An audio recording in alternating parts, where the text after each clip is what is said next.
SolidWorks Enterprise PDM 2011 has been streamlined in a number of areas to make it even easier to use and navigate around. All tabs, menus and icons have had a facelift. The right-hand mouse menu used to get very long, especially if a number of other programs have been integrated into the Explorer menu. Therefore, we've moved the less critical actions out of the menu and added some colourful icons so it's quick to find and recognise the commands you need. A new toolbar simplifies user interaction further, splitting the commands into subsets. Actions, such as getting version and running tasks. Modify, such as copy, paste and change status. The display menu gathers together all the options for viewing files and data. And the tools menu. Over on the right we have quick access to the item explorer and a drop down of saved search favourites which can now also be embedded into submenus. The powerful search and full document indexing finds the information you need in no time at all. 3D VIA Composer is a fantastic tool for documenting your designs, and now in 2011 SolidWorks Enterprise PDM fully supports both SMG and SMG XML files.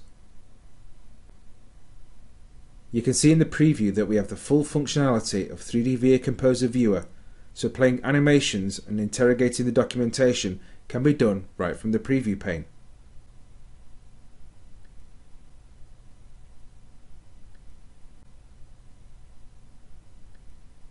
It also has its own card. This one has been modified to include a new type of list which allows you to associate one list of text with another.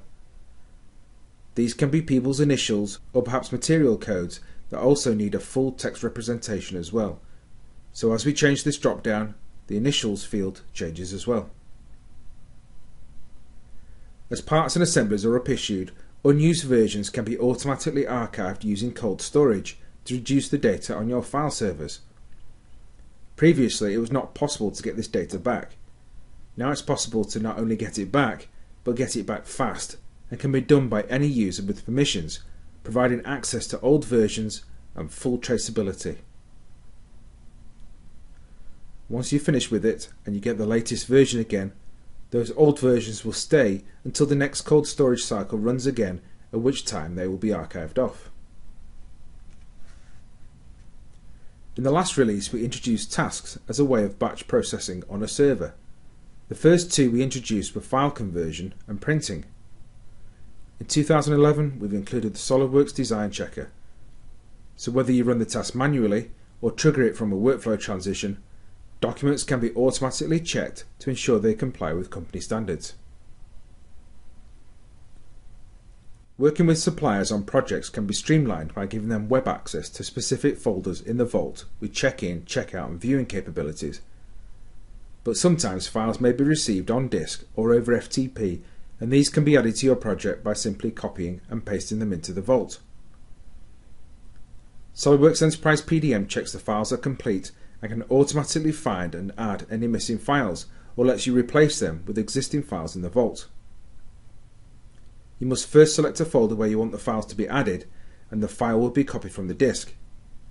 Alternatively, if you already have the file in the vault but maybe in a different location, you can tell Enterprise PDM where to look and it will add that reference to your assembly. This is perfect for when working with suppliers who may send back unaltered files, or when migrating data into Enterprise PDM and creating a logical folder structure. Finally, a nice little feature can be found when opening files in an application like SolidWorks. Sometimes if you want to know what assembly a part belongs to, it can be difficult, but with SolidWorks Enterprise PDM 2011 you can use the Where Used tab and just double click on the assembly to open it. SolidWorks Enterprise PDM provides a secure vault with fully customizable workflows to keep your data safe and organised.